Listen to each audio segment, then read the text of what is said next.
5, 6, 7 여전도의 헌신 예배에 오늘 말씀을 슬로브앗의 딸들처럼 하나님의 비전을 품고라는 제목으로 잡고 민수기의 마지막 장인 36장의 본문을 잡아보았습니다. 민수기 36장은 민수기는 광야에서 일어난 일들을 기록하고 있습니다. 이 광야가 어떤 광야냐면 이제 모압 평지 마지막 모세가 죽기 직전에 마지막으로 다시 한번 이 말씀을 전하는 그런 이제 책이 신명기입니다. 그러니까 모세가 죽기 직전 바로 가나안 땅을 바로 건너편에 내려다 보면서 건너편에 바라보이는 땅을 바라보면서 모세가 죽기 직전까지의 광야에서 일어난 일들, 그것이 바로 민수기의 내용들입니다. 언제부터요? 출애굽을 하고 나서 시내산에서 하나님의 말씀, 율례와 법도 계명을 받습니다.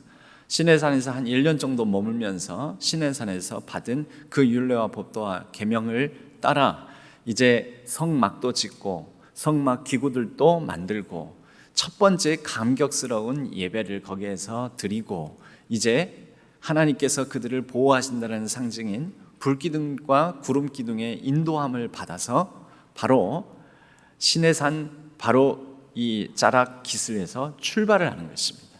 그 출발을 하고 난 다음부터 모세가 마지막 설교를 하기 직전까지 광야에서 일어난 일, 그것이 민수기의 내용들입니다. 시기적으로는 좀 더 넉넉히 잡으면 약 40년의 기록이지만 조금 더 정확하게 잡으면 시내산에서 한 1년 정도 지내면서 율법 받은 것, 그 부분은 빼야 되니까요.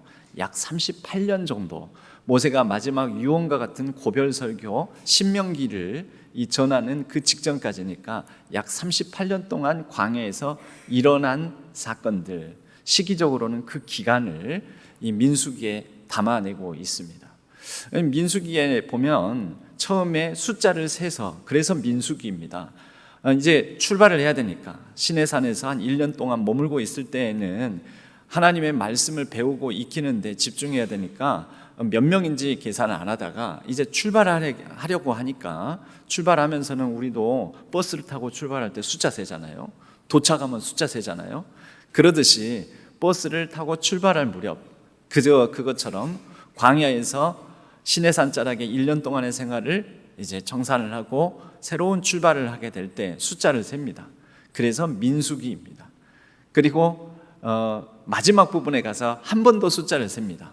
버스 출발할 때 숫자 세고 도착지에 도착해서 숫자 세고, 그것처럼 출발할 때 숫자 세고 끝 무렵에 광야 생활 마지막 무렵에 숫자 다시 한번 세고, 그래서 민수기에는 숫자 세는 장면이 2번 나옵니다. 2번. 그래서 무슨 지파는 몇 명, 어디 지파는 몇 명, 그 지파의 인구 변동이 광야 생활을 지나면서 어떻게 변동되었는가를 보면서 어떤 지파가 순종했구나, 어떤 지파가 유난히 말을 안 들어서 하나님께 징계를 받아서 인구가 감소했구나, 이런 경향도 우리가 살펴볼 수가 있습니다.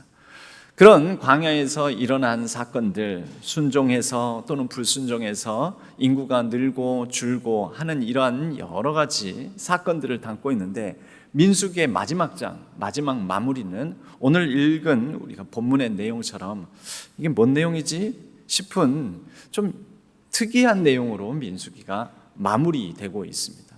이게 지금 민수기 36장의 내용이 민수기가 36장까지 있으니까 마지막 장입니다. 마지막 장에 무슨 슬로브앗의 딸들이 있는데, 이 슬로브앗의 딸들이 뭐 땅 문제를 가지고 이렇거니 저렇거니 얘기를 하고, 그리고 민수기의 제일 마지막 부분은 이것이 여리고 맞은편 요단가 모압 평지에서 여호와께서 모세를 통하여 이스라엘 자손에게 명령하신 계명과 규례니라. 이 모압 평지니까요, 가나안 땅에 바라보이는 바로 그곳, 이제 그곳에서 신명기에 모세의 마지막 고별 설교를 하게 되는 거죠. 한 번 설교하고 두 번 설교하고 세 번 설교하고 나눠서 설교를 합니다. 그 내용들이 신명기로 간다면 이 모압 평지에 이르기까지 이 민수기의 배경이 되는 이 마지막 결론 부분을 왜 이런 내용으로 마무리를 했을까? 결론이 13절에 보면 모압 평지에서 여호와께서 모세를 통하여 이스라엘 자손에게 명령하신 계명과 규례니라. 그럼 계명이 나와야죠. 규례가 나와야죠. 그런데 그런 내용이 아니라 무슨 슬로보앗의 딸들이 물려받은 땅에 대한 얘기들이라는 것입니다. 이 내용을 살펴보려면 민수기의 이 이전 바로 이 슬로보앗의 딸들에게 있었던 민수기의 다른 장을 한 번 더 볼 필요가 있습니다. 민수기 27장에 나옵니다. 민수기 27장 1절부터 11절까지의 내용인데요. 제가 이렇게 한 절씩 읽으면서 여러분들은 화면을 보셔도 상관없습니다. 요셉의 아들 므낫세. 근데 므낫세 지파 그 종족들 안에 므낫세의 현손, 그러니까 이 자손들이라는 거죠. 므낫세의 현손 마길이 있고요. 마길이 증손 길르앗의 손자 헤벨의 아들 슬로보앗. 그러니까 헤벨을 이렇게 대를 잇자면요, 요셉, 므낫세, 마길, 길르앗, 헤벨, 슬로보앗 이렇게 이어지는 거죠. 이 집안의 족보가 그렇습니다. 그런데 바로 슬로보앗에 이르렀을 때 슬로보앗은 아들을 갖지를 못했습니다. 딸들만. 성경에 기록되기는 딸들이 5명입니다. 딸들만 있었습니다. 고대 시대에는 모든 게 딸들에게는 물려주지를 않고 아들에게만, 우리나라도 불과 한 100여 년 전 조선시대까지만 하더라도 딸이 아닌 아들들에게만 이 모든 게 물려지지 않았습니까? 그래서 슬로보앗은 딸들만 남기게 되었는데 그만 슬로보앗이 죽게 되었습니다. 그 딸들의 이름이 나옵니다. 말라와 노아와 호글라와 밀가와 디르사. 그들이 어떤 고민거리를 가지고 모세를 찾아옵니다. 모세를 찾아와서 2절에 보면 모세와 제사장 엘르아살과 지휘관들 온 회중 앞에 서서 3절에 이제 내용입니다. 청원 내용. 우리 아버지가 광야에서 죽었습니다. 광야에서 죽은 사람들이 하나님의 징계를 받아서 죽은 사람도 있지만 우리 아버지는 그렇게 죽은 사람은 아닙니다. 고라 이 무리들이, 자손들이 무리를 지어가지고 이 대들었죠. 불평하고 원망하면서 니들만 지도자냐, 우리도 그런 충분한 역량이 있다면서 대들다가 결국은 땅이 그들을 삼키고 하나님의 징계를 받았습니다. 고라 자손 그들과 합세하지 않았고 그저 수명이 다해서 자기의 죄로 말미암아서 우리 아버지는 돌아가셨을 뿐입니다. 그런데 아들을 남기지 않고 죽었습니다. 4절, 어찌하여 아들이 없다고. 지금 앞에 띄어져 있는 것은 맞죠? 세번역이죠? 네, 세번역. 아들이 없다고 해서 우리 아버지의 이름이 그의 종족 중에서 삭제되리까? 무슨 말입니까? 우리 아버지가 이제 아들이 없으니까 우리 아버지가 가지고 있었던 모든 명분, 땅, 이런 것들이 아버지의 것, 아버지의 자손들의 것은 사라지는 것 아닙니까? 우리 딸들밖에 없으니까. 아버지의 형제 중에서 이 아버지의 것이 다른 남자 형제들, 아버지의 형제들에게 돌아가는 것이 아니라 아버지의 이름이 그대로 이어지고 아버지의 것이 보존이 되도록 우리 딸들에게도 이것을 물려주십시오. 근데 원래 법이 그렇지가 않거든요. 그래서 모세가 하나님께 가서 이것을 아뢰습니다. 하나님, 슬로보앗 집안에 딸들이 있는데 그 딸들이 찾아와서 이렇게 얘기를 하는데 어떻게 할까요? 그랬더니 하나님께서 6절에 모세에게 말씀하십니다. 7절, 슬로보앗 딸들의 말이 옳다. 그들 말이 옳다. 너는 반드시 그들의 아버지의 형제 중에서 그들에게 기업을 주어 받게 하되 그들의 아버지의 기업을 그들에게, 딸들에게 땅을 물려줘라. 물려줄 수 있도록 해라. 그리고 이스라엘 자손들에게 말해라. 이 집안에만 특별하게 이렇게 하는 게 아니라 사람이 죽었는데 아들이 없으면 그 기업, 소유를, 그 땅을, 또 명분을 딸들에게도 물려지도록 해라. 9절, 딸도 없으면 그것을 그의 형제들에게 줄 것이요, 형제도 없으면 그것을 그 아버지의 형제들에게 줄 것이요, 그의 아버지의 형제도 없으면 그 땅, 이 기업이라는 건 땅을 말합니다. 그 기업을 가장 가까운 친족에게 주어 받게 할 것이다. 이것을 모든 백성들에게 전해서, 모세는 전해서 이스라엘 자손들에게 어떤 이 땅 물려주는 법에 관한 규례로 삼아라 라고 하나님께서 말씀한 것이었습니다. 여러분, 고대 시대에 딸들은 아무 명분도 없고 주장하지도 못하고 아무 이런 부분에 관해서 소망을 가지도 못할 때 굉장히 발칙하고 굉장히 당돌하고 그런 이 딸들이 슬로보아스의 딸들이지 않겠습니까? 근데 이것도 놀랍지만 또 놀라운 것은 그런 고대 시대에 이것을 가지고 모세가, 당시에는 여성들이 말을 하는 것은 증언 능력도 없었습니다. 사람 숫자 명단에도 민수기의 사람 숫자 명단에 여자의 숫자는 포함되어 있지 않습니다. 그러니까 숫자 세는데도 헤아려지지 않는 존재였는데 이 얘기를 모세가 신중하게 듣고 하나님께 가져갑니다. 그것도 대단한 겁니다. 뭐 그게 대단합니까? 그게 요즘 생각인 거고요. 그때는 대단한 겁니다. 이게 대단합니다. 근데 더 대단한 건 뭔지 아십니까? 하나님께서 슬로보아스의 딸들의 청원이 옳다, 그들 말이 맞다라고 해줬다라는 거죠. 자, 이런 배경을 가지고 오늘 민수기 36장을 읽어야 됩니다. 36장을 쉬운 말, 세번역으로 우리가 1절부터 이렇게 보겠습니다. 요셉 자손의 종족 중 므낫세의 손자, 또 나오죠. 이렇게 므낫세의 손자 마길의 아들 길앗의 자손 종족들의 수령들이 나와 모세와 이스라엘 자손의 수령된 지휘관들 앞에 말하여, 그러니까 여러 지도자들 앞에 나와서 2절, 여호와께서 우리 주에게 명령하사 이스라엘 자손에게 제비 뽑아 그 기업의 땅을 주게 하셨고, 주게 하셨습니다. 제비 뽑아서 각 지파들별로 나눠줬잖아요. 그런데 사실 엄밀히 말하자면 땅 분배가 아직 정확하게 이루어지지 않았습니다. 지금 시점이 언제예요? 가나안 땅에 안 들어갔잖아요. 그래서 모든 12지파에게 땅 분배가 정확하게 이루어지지 않았습니다. 언제 이루어지냐면 신명기 지나서 여호수아 때, 모세가 죽고 난 다음에 여호수아 때 이 지파들이 땅을 받게 되는 거죠. 하지만 므낫세 지파 중에 절반은 이미 모세와 함께 요단강 동편, 가나안 땅 직전에 요단강 동편 땅을 분배받았습니다. 아마도 이들은 그 땅을, 동편 땅을 먼저 분배받은 사람들이었던 것 같습니다. 그런데 그 땅을 주게 하셨고, 이제 우리 주에게 하나님께서 여호와께서 명령하사 우리 형제 슬로보아스의 기업을 그 딸들에게도 주게 하셨습니다. 그런데 문제가 있습니다. 이 딸들이 만약에 다른 지파의 사람들에게 시집을 가면, 그때는 여자들은, 지금도 서양, 특히 미국 같은 데서는 여자들의 성이 사라져 버리잖아요. 남편 성 따라가지 않습니까? 그러듯이 다른 지파 사람들에게 시집을 가면, 그렇게 해서 아들을 낳으면 그 아들은 슬로보아스의 아들이 아니고 시집간 그 지파의 아들이 되지 않습니까?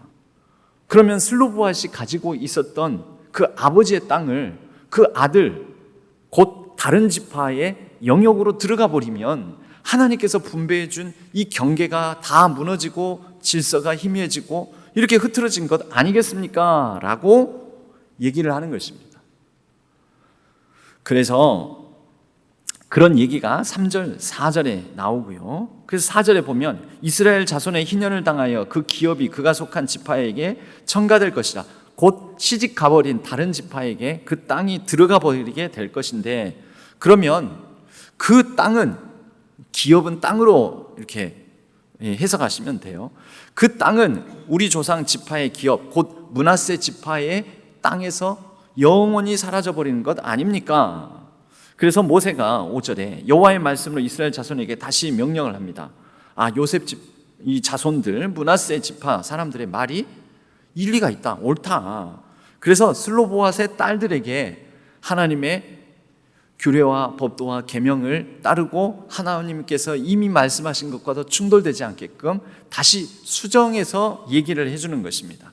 슬로보아스의 딸들이 다른 지파 사람들에게 시집 안 가면 될 거 아니냐, 시집을 어디로 가면 므낫세 지파 사람들에게만 시집 가면 되는 것 아니냐, 그래 해가지고 그리하면 이스라엘 자손의 기업이 이 지파에서 저 지파로 옮기지 않고, 7절에 이스라엘 자손이 다 각기 조상 지파의 기업을 지킬 것이다. 딸들에게 물려주라는 것은 이미 27절에 했고요. 그러나 딸들이 물려받았다 하더라도 그들이 아들을 낳을 때 아들은 어디 아들을 낳아야 돼요? 자기 소속 지파에게 시집을 가서 그 소속 지파의 아들을 낳아야 되는 거죠. 그러면 그 땅이 그 지파의 소유로 계속 보존이 될 것이다. 그렇게 9절, 그 기업이 땅이 이 지파에서 저 지파로 옮기게 하지 아니하고 이스라엘 자손 지파가 각각 자기 기업 곧 땅을 지키게 될 것이다.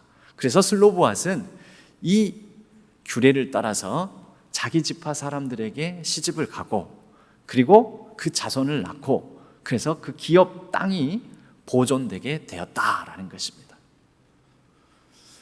그럼 이 얘기 다 끝났네요? 이게 무슨 의미가 있습니까? 여러분, 이게 굉장히 중요한 의미를 갖습니다. 애초에 27장부터 지금 36장까지 이어졌잖아요. 민수기의 결론 부분에 해당된 마지막 장이 이런 얘기로 끝나요. 이게 왜 중요할까요? 여러분, 애초에 이러한 주장, 이런 요구사항을 가지고 나아간 사람들이 슬로보앗의 딸들입니다. 5명의 딸들, 말라와 노아와 호글라와 밀가와 디르사. 그런데 이들이 애초에 자기가 땅을 받아서 땅을 챙길 욕심으로 이러한 청원을 한 것이 아닙니다. 민수기 27장에 이들이 이 청원을 하게 된 것은 다른 사람들은 인식하지 못했을지 모르지만 이 슬로보앗의 5 딸들은 무슨 계산을 하고 있었냐면, 가만히 있자, 하나님께서 이미 시내산에서 율례와 법도를 주셨는데 하나님의 법 중에 그 율례와 법도가 레위기입니다. 그게 레위기예요. 레위기에 있는 율례와 법도, 특별히 레위기 25장에 있는 땅에 관한 법, 희년법이 있는데 희년법에 따라서 계산을 해보니 이거 자칫 잘못하다간 희년을 맞이해서 원래 원주인에게 돌아가고 뭐 이렇게 하면서 땅을 다시 정리를 하게 되는데, 리셋되게 되는데, 그때 우리 지파, 우리 아버지의 영역에 해당되는 땅은 어디로 가는 거지? 이 계산을 하고 있었다는 거죠. 이게 단순히 계산이 아니라 희년에 관한 비전을 이 딸들은 품고 있었다라는 것입니다. 희년에 관한 비전이 뭔데요? 여러분, 이스라엘 사람들은 이 법을 받았던 광야 시대나 가나안 땅에 정착해서 땅을 분배받은 직후나 땅을 분배받고 그곳에서 왕국을 이루고 살아간 통일 왕조 시대나 북이스라엘 남유다로 나눠진 분열 왕국 시대나 포로로 끌려갔다가 다시 돌아오게 되어서 포로 귀환하게 된 시대나 심지어 예수님께서 이 땅에 오신 복음의 시대까지도 그들은 한 번도 희년을 시행한 적이 없습니다. 무슨 말입니까? 희년은 분명 레위기 25장의 말씀에는 있지만 그 말씀을 지켜본 적이 없다라는 거죠. 그냥 개념상에만 있었습니다. 그런데 이 희년이 반드시 이루어질 것으로 믿고, 여러분, 이때가 광야 생활 40년이 안 끝났어요. 생각해 보세요. 계산을 해보면 시내산에서 받았던 시점으로부터 아직 첫 번째 희년도 만나지 않았을 때예요. 근데 이 희년이 되겠어? 희년을 실행할 수 있겠어? 희년을 실행하려면 얼마나 많은 사람들이 혼란스러워질 수 있는데, 번거롭고 귀찮고 하는데 뭘 희년을 지켜? 희년은 50년 되는 거잖아요. 50년. 그 땅을 받은 지 50년. 땅을 분배받은 지 50년. 그런데 이것을 아무도 생각하지 않고 아무도 계산하고 있지 않을 때에 슬로보앗의 딸들만 희년에 관한 생각을 하고 있었다라는 것입니다. 그리고 그 희년을 근거로 청원을 하고, 그리고 그 희년의 입각에서 계산해 보니 이러다가는 우리 아버지, 곧 우리 아버지의 지파 므낫세, 지파의 영역들이 이렇게 사라지고 경계가 희미해지고 허물어져 없어져 버릴 수도 있겠다라고 생각을 한 것입니다. 여러분, 우리가 말씀을 읽죠, 기도를 하죠, 헌신을 하죠. 그럴 때 우리는 저마다의 나름대로 소망을 가지고 합니다. 비전을 가지고 합니다. 꿈을 가지고 기도를 합니다. 여러분, 근데 이상한 것은 기도를 하면서도 그 기도가 응답될 것이라고 별로 믿지 않고 그런 진짜 마음에 품고 기도하는 경우보다는 아닌 경우도 많다라는 것입니다. 사도행전 12장에 보면 특이한 장면이 나옵니다. 사도행전 12장에 헤롯이 그리스도인들을 박해를 합니다. 예루살렘 교인들을 많이 잡아가둡니다. 그 대표격인 베드로를 잡아가두게 되죠.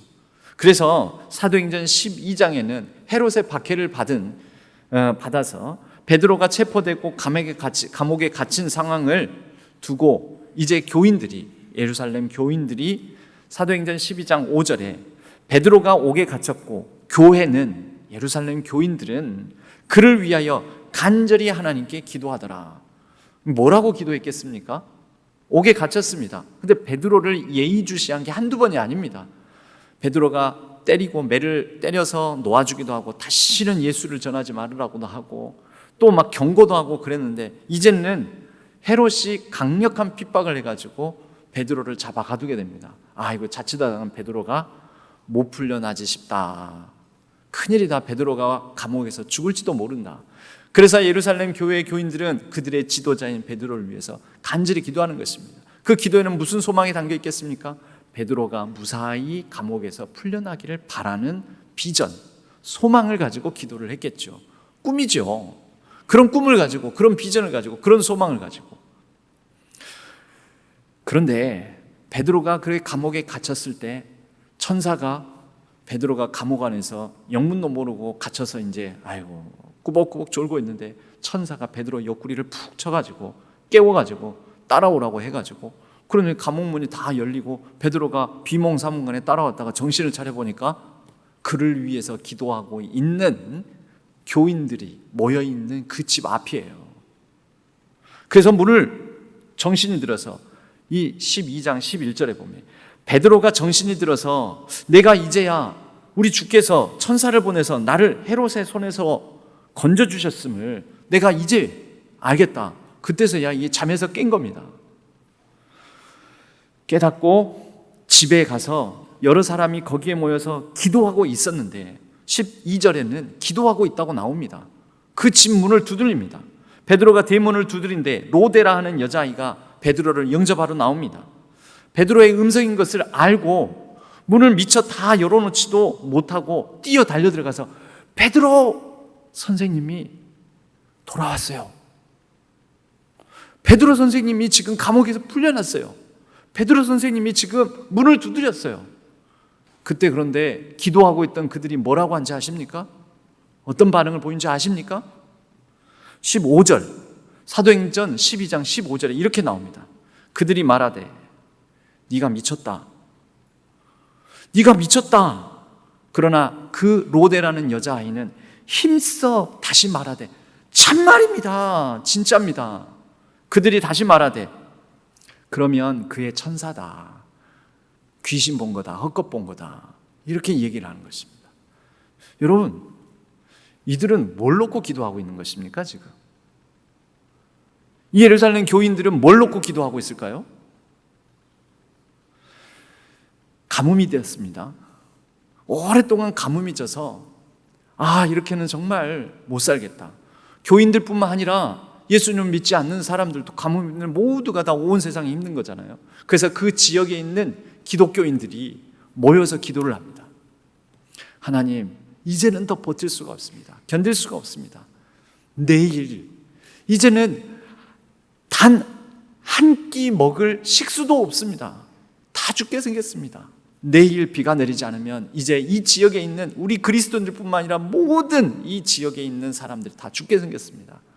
내일 반드시 비를 내려주시옵소서 하고 그날 밤늦도록 기도를 하고 집으로 돌아갑니다. 그리고 그 다음날 다시 모여서 하나님께서 비를 내려주시기를 바라는 마음으로 돌아가서 교회에 다시 모이기로 했습니다. 근데 교회에 오는 발걸음에 우산을 들고 온 사람은 한 명도 없었습니다. 그럼 뭘 기도했을까요? 분명 내일 비가 내리지 않으면 우리 다 죽습니다. 그래 놓고 우산 갖고 온 사람 한 명도 없었어요. 단 한 명이 있었답니다. 어린 소녀가 우산을 들고 와서 한 개만 갖고 온 것도 아니고 이 어린 소녀가 이런 마음이 있었어요. 어른들을 믿었어요. 어떤 믿음이 있었냐면 분명 기도하고도 기도대로 될 것이라고 믿지 않을 거라는 믿음이 있었어요. 이 어른들은 기도해놓고 자기가 기도한 대로도 믿지 않을 거라는 그런 마음이 이 어린 소녀에게 있어서 집에 있는 우산을 몽땅 들고 왔어요.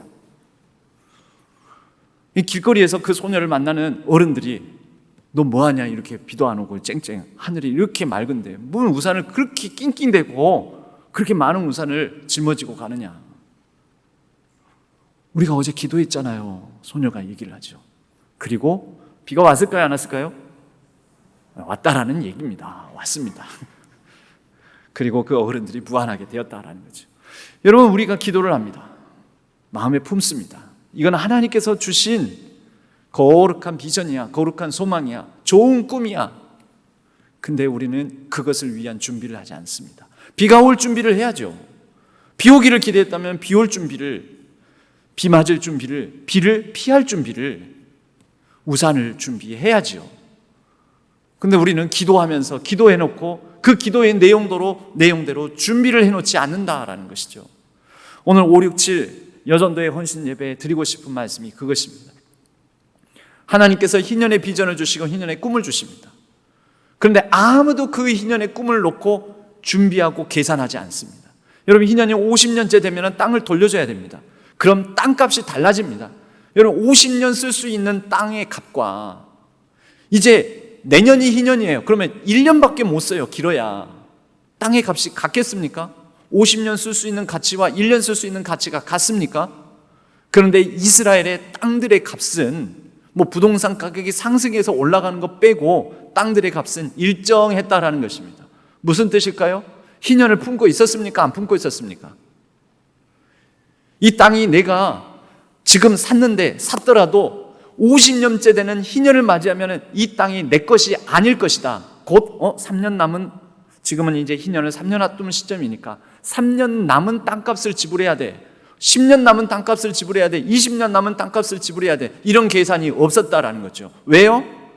그들은 희년을 읽고 묵상하고 외우고 암송하고 율법을 연구했지만 한 번도 희년을 실현할 생각을 하지 않았기 때문입니다. 희년을 한 번도 준비하지 않았기 때문입니다. 여러분, 100주년을 맞이하죠. 100주년이면 50년을 희년으로 삼으면 몇 번째 희년입니까? 두 번째 희년. 여러분, 이 희년이 제도적으로 고대 시대에 땅을 다시 돌려주는 방식이 아니라 하더라도 희년의 정신을 가지고서 우리는 마음에 품고 기도해야 되고 준비해야 됩니다. 희년은 기쁠 희자를 씁니다. 기쁨의 해. 기뻐야죠. 좋은 일이 있어야죠. 하나님 안에서 하나님을 향한 좋은 꿈을 품어야죠. 그리고 그것을 향해서 준비해야죠. 그걸 위해서 필요하다면 희생도 있어야 되죠. 헌신도 있어야 되죠. 함께 나눔도 있어야 되죠. 여러분, 5, 6, 7 여전도에는 어떤 꿈을 가지고 어떤 마음을 품고 어떤 소망을 가지고 기도하고 있습니까? 그리고 그 기도한 바를 따라서 어떤 준비를 하고 계십니까? 두 번째 희년을 맞이하는 교회, 신앙 교회 공동체를 위해서 5 여전도에는, 6 여전도에는, 7 여전도에는 어떤 기도 제목을 가지고 있습니까? 그리고 그 기도 제목을 따라서 어떤 준비를 하고 계십니까? 이것이 헌신 예배를 맞이한 오늘 이 헌신을 부탁드리며 당부드리며 함께 나눌 메시지입니다. 기도한다면, 기도하겠다면, 기도하면서 이러이러한 제목을 가지고 이러이러한 참 교회에 좋은 것이 있으면 좋겠다, 좋은 일이 일어나면 좋겠다, 좋은 교회가 이루어졌으면 좋겠다라는, 이것이 나쁜 꿈이 아니라 하나님 안에서 품은 좋은 꿈이라면 그 좋은 꿈을 향하여 잘 준비도 하시고 헌신하고자 하는 마음을 새롭게 다잡으시고 그렇게 나아가셨으면 좋겠습니다. 우리는 기도하면서 기도한 대로 준비하지 않는 이상한 사람들이 아니라 우리는 기도하는 대로 준비하면서 그 기도한 대로 이루어 주실 때 이루어 주신 것을 당장 실행하고 누릴 수 있는 만반의 준비를 해 나갈 수 있는 단순히 5, 6, 7 여전도회뿐만 아니라 우리 모든 신안의 성도님들 되시기를 주님의 이름으로 간절히 축원합니다.